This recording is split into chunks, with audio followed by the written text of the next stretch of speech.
Good morning, friends. Happy actual Thursday today. It is so sunny and beautiful outside, so hopefully you can get this done pretty quickly and go play.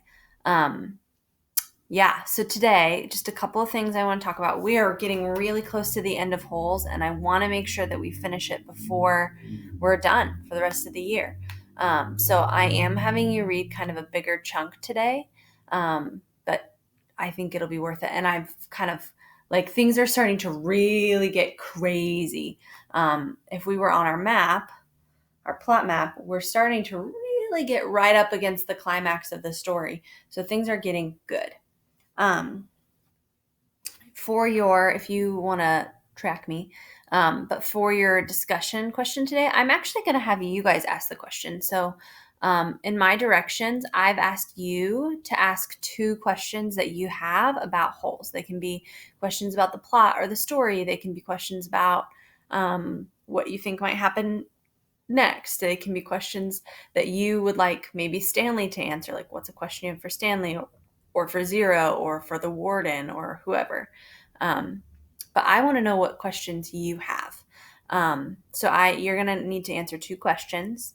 And then by tomorrow afternoon, I would love it if you would try and answer one other person's question. So if someone else has a question, answer it. What do you think might happen next?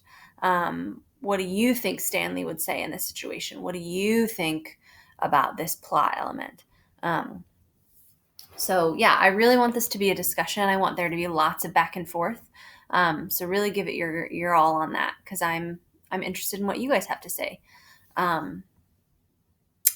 For reading today, you're going to be reading chapter 42 through 46 of Holes. Again, you can read it, you can listen to it, you can do both at the same time. That's totally fine. Things are getting exciting. Like once we get to honestly, I don't know, probably chapter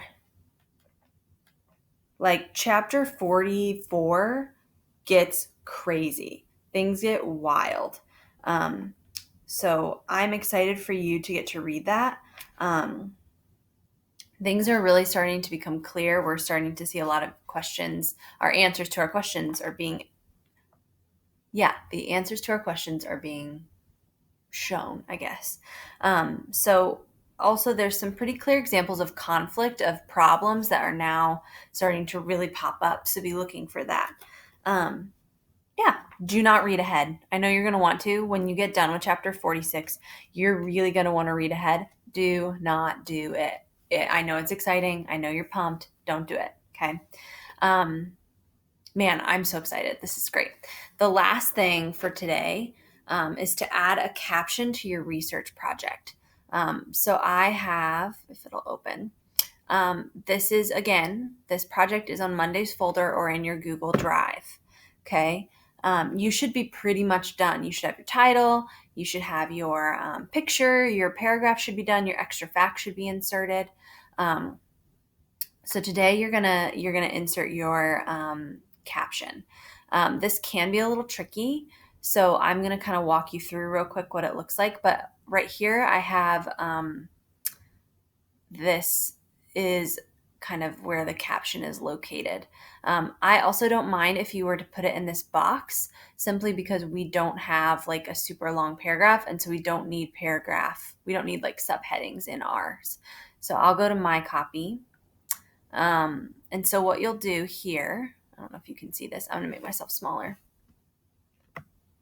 So you've been able to type in all of these places.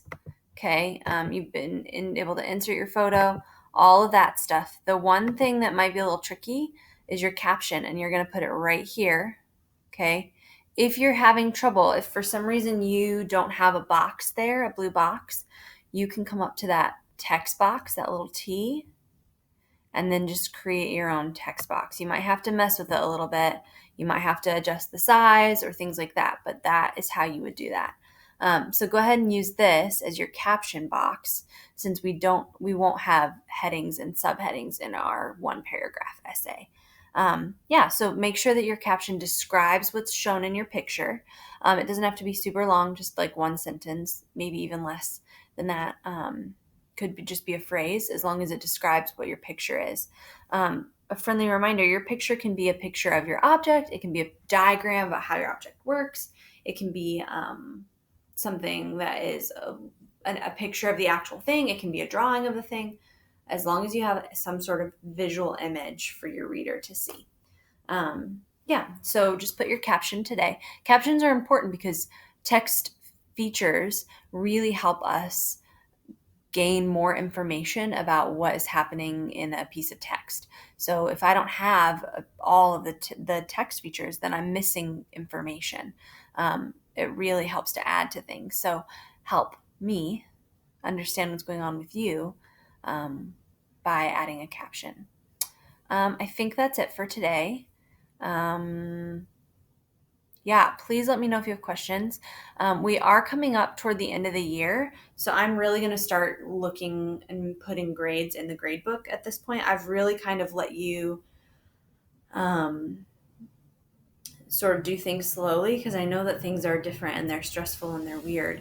But I'm going to really start putting grades in the grade book. So if you don't have something done, please, please, please make sure that you go back and check that because I've been emailing you and letting you know and not really and kind of letting you have at it for a while, but we're gonna kind of um, clamp down hard on that from here on out.